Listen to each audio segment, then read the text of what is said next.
It's a very important conversation to have, to be honest, because I know not everybody comes out to speak about it, but you come across most people sometimes, and you see these comments and you know how it feels, for these people. And sometimes for the bloggers, it's all jokes, and then they even screen grab the comments and make it a post on its own, and some do that. Feed off all of this cycle. Some actually, so those are people that actually have time to go through the comments to see.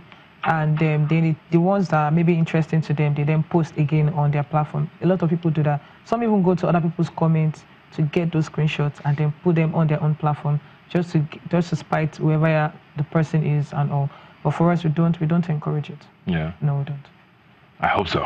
No, we don't. Do you also have conversations with fellow bloggers, though? A few of them. I mean, I know there's no union or anything, but I'm sure most of you are sort of... A lot of unions and association has been formed, but I don't really see anyone working. Okay, but you have friends, at least in the industry, who you have conversations with. Do you guys have this sort of conversation? Because most people who go into blogging, let's be honest, do it for money. Because they know there's money in this social media thing. I just want to make money. So I put out post. One day I will blow and I'll start getting paid posts. That is really the driver. But do you guys ever sort of have these conversations where we're like, maybe we shouldn't? I mean, nobody's going to say that trolling will ever go away completely. But when you have a platform that you can control. Okay, so I'll be honest with you. We don't have conversations like that most of the time. Maybe when we meet ourselves outside, maybe in an event or something, we just talk about what's happening and then we are off. And like I mentioned earlier, associations and unions they're out there, but they are not. They're not functional. I'm sorry, I'm not involved.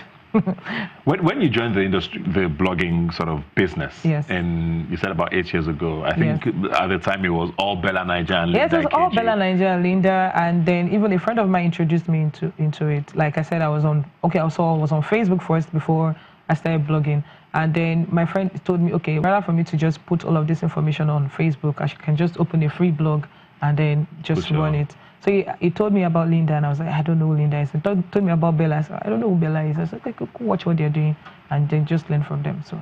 Yeah. So, but did you not feel sort of threatened by how big they were at the time, and you were going into this fight with, this too strong platform? Yes, I did.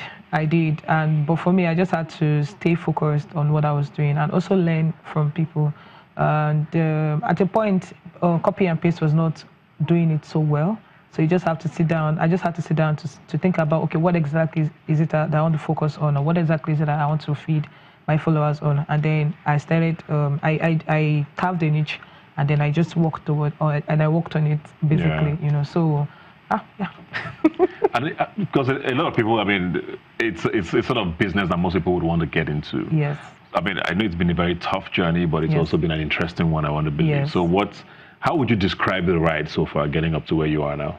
I'll say bitter and sweet at the same time, and it actually came with its own struggles and then tags. So if you're a blogger, you're not seen as someone who can be taken serious. You're seen as someone who is jobless. And over the years... Just likes to gossip. Yes. And then also not just to gossip, and also ready to destroy people's homes, kind of. So with those tags, I just had to live through and then pull through. And at the point again, I had to, I needed a team to work with me, on the business. So, okay, yes, I just had to pull through, like I said, and it was a difficult period for me. Yes. All right, I know I started with politics, and I want to sort of right onto that before we go now. The 2019 elections are starting next year. And I know that 2015, blogging and social media was a huge part of the entire build-up, especially Twitter, to the elections. Instagram is a lot bigger than it was 4 years ago now, so I don't know what sort of role Instagram will play. But social media as a whole, and of course bloggers, we did hear stories in the past, of politicians paying certain blogs to put up certain things to sort of influence people's thinking, What are you expecting? Let's start with that first. For 2019. Yes.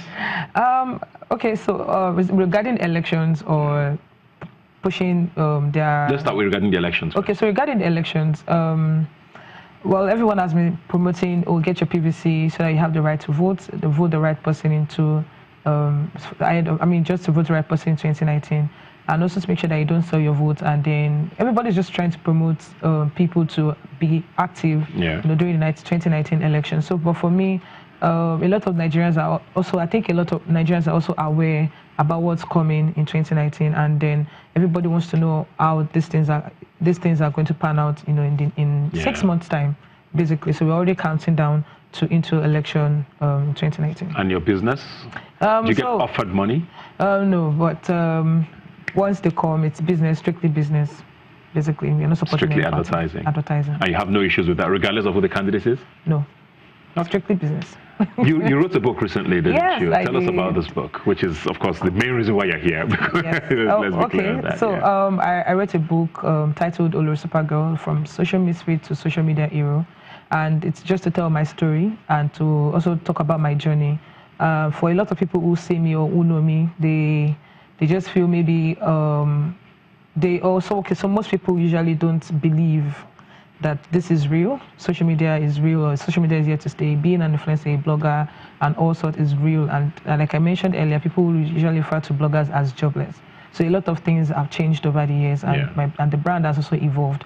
So I just had to tell my own story, to tell my own truth about it, and then to also tell my journey. So it's just to inspire people out there that regardless of who you are or wherever you're coming from, you can actually make it and do what you want. What was the title of the book again? It's Olorisupergal, From Social Misfit to Social Media Hero. Where can we get this book? Okay, so the book is available on Amazon and Okada Books, and also available on my website, tosinajibaye.com. Okay. Yes. And bookstores or just online? You don't have any hard copies yet? Hard copies are available. Okay. They can actually book the hard copies on tosinajibaye.com. I'll get it delivered to them in Lagos. Oh, great. We are still working on physical stores in Lagos, and it's all in Nigeria, basically. And I don't believe this is the first of many books to come? The first of many books, and I think I can just say it here. I'm already working on my second book. Amazing. Yes. All right. Thank you very much. Thank you so much. Once again, Olorisupergal. Thank you so much. Thanks for being here. Go out and get her book. It's on Amazon. Go to our website, tosinajibaye.com. Yes. And of course, follow all her businesses at Olorisupergal. I think that's the handle across social media. Yes. Thanks for being here today. Thank you so much. We'll take a quick break now and be right back. Please stay with us.